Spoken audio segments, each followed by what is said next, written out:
লয়ারকে সাথে করে নিয়ে এসে সোনা রূপার নামে বাড়ির দলিল দেখিয়ে মিশকার পাপাইকে ঘাট ধরে সেনবাড়ি থেকে বের করে দিল অর্জুন। হ্যাঁ বন্ধুরা, আমরা এমনটাই দেখতে পাবো অনুরাগের ছোঁয়ার আগামী পর্বগুলোতে।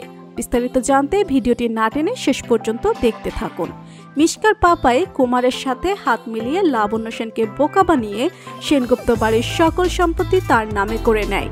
মিশকার মামা ভেবেছিল সকল কিছু লিখে নেওয়ার পর দীপাকে ব্ল্যাকমেল করে মিশকাকে জেল থেকে ছাড়িয়ে আনবে, কিন্তু শেষ মুহূর্তে খেলা ঘুরিয়ে দিল প্রবীরবাবু। মিশকার পাপাই এর সকল স্বপ্ন ভেঙে দিয়ে প্রবীরবাবু সেনগুপ্ত বাড়ি অনেক আগেই সোনা রূপার নামে লিখে দিয়েছিল।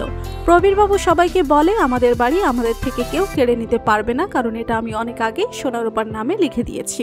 সবকিছু হয়ে গেছে সোনা রূপার নামে, আমি রেজিস্ট্রিও করে দিয়েছি। কিন্তু আমি এক লয়ারের কাছে গেলাম, সে লয়ার নাকি এখন বিদেশে আছে, উনি আসলে আমরা সকল কিছু আবার বুঝে নেব। তখন অর্জুন বলে, আমরা তো কোর্ট থেকে এটা জেরক্স কপি বের করে নিতে পারি, তারপরে তো সকল কিছু আমাদের আওতায় চলে আসবে, তারপর আমরা খুব সহজেই বাড়িটা দখল নিতে পারবো। তখন প্রবীরবাবু বলে, আরে তাই তো, এটা তো আমার মাথায় ছিল না। তারপর দীপা একজন লয়ারকে ফোন দিয়ে কোর্ট থেকে বাড়ির দলিল নিয়ে আসে, তারপর সবাই মিলে আবারও সেন বাড়িতে ফিরে আসে।